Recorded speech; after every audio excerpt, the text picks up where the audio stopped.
Are you ready for some positive parenting solutions? Today you get 5 tips for a peaceful mind. Parenting is really challenging, but it doesn't have to be. There are some principles that can change the game. Stick around till the end because you'll get a special tip for how you can relieve stress immediately.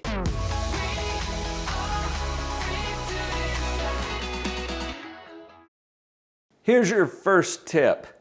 As a psychologist, I teach this to my clients all the time, and it's the starting point for everything that we do to manage our mind. I call it metacognition. Now, that's a fancy psychobabble term, but if we break it down, cognition means thinking. Metacognition is a higher level. It's thinking about thinking. Metacognition is a really powerful skill to master. And notice in this moment that you can do it. You can think about your own thinking. Most people don't even notice that they can do this. But once you become aware of it, it changes something. Metacognition creates a little space. And in that space is where choice exists. Think about it for a minute. When you yell at your kids, and I know, you're not alone. A lot of people get to the point of frustration that they end up yelling and then they feel badly about it. When you're yelling at your kids, it doesn't seem like a choice, does it? Metacognition creates that space where you can start to see your choice. And that's why this is such a powerful tip for positive parenting. My invitation to you is that you turn on the metacognition. Start to think about your thinking. You don't even have to change anything at this point. Just notice it. And when you notice it, it puts you back into a choice position. Meaning you'll be able to choose which direction you want to take your thoughts next. This is also one of the fundamental skills for remaining calm. And a lot of what you get to do in positive parenting requires a calm parent. So turn on that metacognition and let's get to the next tip. Here's tip number 2. Think stage, not age. One of the common questions that I've had through the course of my career is, at what age should my kids start to? Or at what age should I allow my child to? And then you fill in the blanks. It's not about age. Have you noticed when I say stage, not age, let's think of maturity for just a moment in a different way. We all know kids who are pretty mature, and we all know grown-ups who are not. Are you with me on that? So obviously maturity is not just about age. Stage has to do with the ways that we make our decisions. I've even put together a copy of that model for you. I'll put it right in your inbox. Just go to the URL on the screen, drpauljenkins.com/stages, and I'll give you a PDF printout of the model that I'm referring to. When we think about stage, not age, let's just break it down into 3 stages. Stage 1 is the least mature of these stages. At stage 1, we are selfish and self-centered. It's all about me, me, me. At stage 1, there's a lot of demanding and manipulating and whining and crying and fighting and yelling and screaming. Okay, you get the picture, don't you? But we all know adults who are whining and throwing tantrums. That's still stage 1 maturity. Now we expect this from a 2-year-old, but as our kids get a little older, we hope that they move up to a little higher stage. Let's look at stage 2. This is kind of a middle of the road stage of moral maturity. At stage 2, we don't want any trouble. We want to keep the peace. And so we cooperate. In fact, cooperation is probably the hallmark sign that we have moved to stage 2. At stage 2, we're willing to negotiate. We're willing to work with someone to try to come up with a win-win solution. This sounds a lot better, doesn't it? And it is, because if our kids are on stage 2, as a parent, that's a lot less work on our part. because our kids are cooperating. Okay, let's go to stage 3 next. This is the highest stage of moral development, and it's characterized by morals and values and choosing to do the right things for the right reasons. At stage 3, we have empathy. We engage in service. We take initiative, meaning that we see what needs to be done and we do it. Now, I know what you're probably thinking.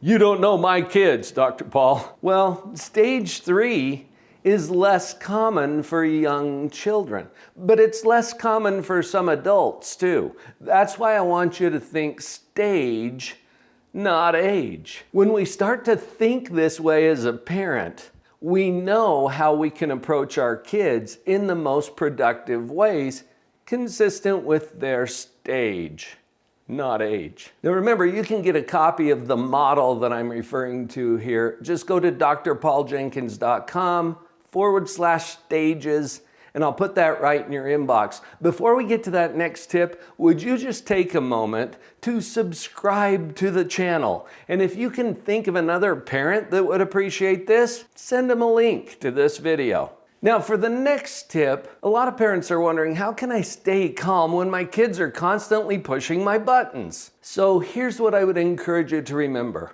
Think, not fight. After all, this is what we want our kids to do too, right? We want them to think, not fight. That would be a higher stage of moral development for them. But I'm talking to you right now. As a parent, that's my invitation to you. Think, not fight. I'm going to give you a little brain hack that might help with this. Your kids are pushing your buttons. You lose your cool. This is repeated day in and day out. What if you knew for sure that I put your kids up to it? Let's say that I just contact your kids on the sly and I tell them, hey, how would you like to earn a quick $100? And they're like, oh yeah, I would love that. Okay, here's all you have to do. Get your mom or your dad to lose their cool. Do you think you can do that? And they're like, oh yeah, I totally know how I could do that. And I'm like, really? What would you do? And they'd say, oh, I would just push their buttons. And I'm like, oh yeah, that's gonna work. That'll work for sure. If you can do it, I'll pay you $100. Let's see if you can do it. Now, how would you respond if you knew that I put your kids up to it? Think about that. That's why metacognition is so helpful. Think about your thinking. If you knew that I put your kids up to it, you'd be like, oh, nice try. That Dr. Paul, man, he's a sly one. You would approach it differently. Okay, another question I get, what are some quick ways to de-stress, because of all of the things that I have to worry about and think about as a parent and all of the burdens that I'm carrying right now? What are some quick ways to de-stress? So here's your next tip. Breathe and ground. Now, by breathe, I mean, that's pretty clear, right? Your body naturally goes into what we call fight or flight mode anytime your brain detects that there's some kind of a threat out there. And all of those stresses, all of those things that you have to think about and worry about as a parent, that looks like a threat to your brain. So it's constantly putting you into fight or flight mode. Breathing, when you pay attention to it, and do it on purpose, has an immediate calming effect on your body because it's basically telling your brain, hey, there's no problem here, we're good. And then that has a calming effect on your body. So what I would recommend is that you just stop, pause, whatever you're doing. It's not gonna take too long for you to do this quick exercise. In through the nose, and fill up those lungs, stretch them and hold just briefly. And then out through the mouth, nice and slow. Purse your lips a little, restrict the flow so that it's kind of like you're blowing out birthday candles. Nice and slow. You want to take about twice as long to exhale as you did to inhale. And then do it again, in through the nose. Fill up those lungs, stretch, hold, and out through the mouth. Nice and slow, and then push it out a little bit. Do 3 to 5 reps, 3 times a day for 5 days. Just remember 3 and 5, okay? 3 to 5 reps, 3 times a day for 5 days. What this will do is start to condition your brain so that when you start feeling stressed, you can just do one of those. In through the nose, hold, out through the mouth.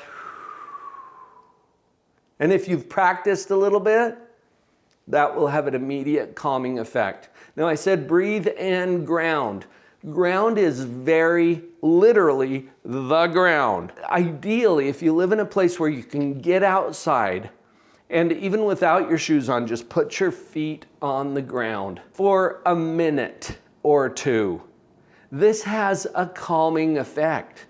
And there's a lot of research that supports this, but if you'll just trust me on this, breathe and ground. In fact, if you can do your breathing exercises while you got your feet on the ground, that would be awesome. Give it a try. Let me know how that works for you. Okay, I got one more tip for you, and this is such an important one because you have needs as a parent. You're a human, you've got needs too, but how do you balance that with all of the demands of taking care of your kids? So here's the tip. Put your own mask on first. As a parent, self-care is not a luxury. I know it feels like it sometimes because of all of the demands on your time. It's like, how am I ever going to take time for myself? But think about why I worded the tip the way that I did. Put your own mask on first. You ever gotten onto an airplane before? You're traveling somewhere, and before you take off in the airplane, they go through the safety routine. And just in case you've been in a coma for 20 years, they show you how to fasten a seatbelt. And then at some point in that routine, they come to the part where those oxygen masks fall from the ceiling. And they always remind us, if you're traveling with young children, someone who needs assistance, please put your own mask on first. Why? Because if you're out cold in the aisle, you're in the way. You're part of the problem now. Now we have to take care of you. You take care of yourself so that when you've done that, you're in a position that you can care for others. Yes, parenting has a lot of demands. There are a lot of expectations for you, and those kids are depending on you. Put your own mask on first so that you can be available to serve them. Thank you for showing up here today as a conscious parent. I know that you're a good parent because you're here. Bad parents, don't worry about being bad parents. Is that good news? That's a little weird, isn't it? But you don't have to do this alone.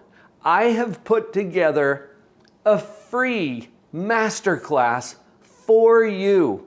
Thank you for sticking around to the end because this is a really special opportunity for you to get some free training and coaching. All you have to do to get connected is go to the URL that's on the screen right now, drpauljenkins.com/parenting, and we will provide for you those positive parenting solutions that you've been looking for. You got a lot in this video. What would it be like to get more than that? Come to the free masterclass and we will equip you with the knowledge and skills that you need to be that parent that you promised yourself you would be. You're not alone in this. We've got your back. drpauljenkins.com/parenting. I'll see you inside.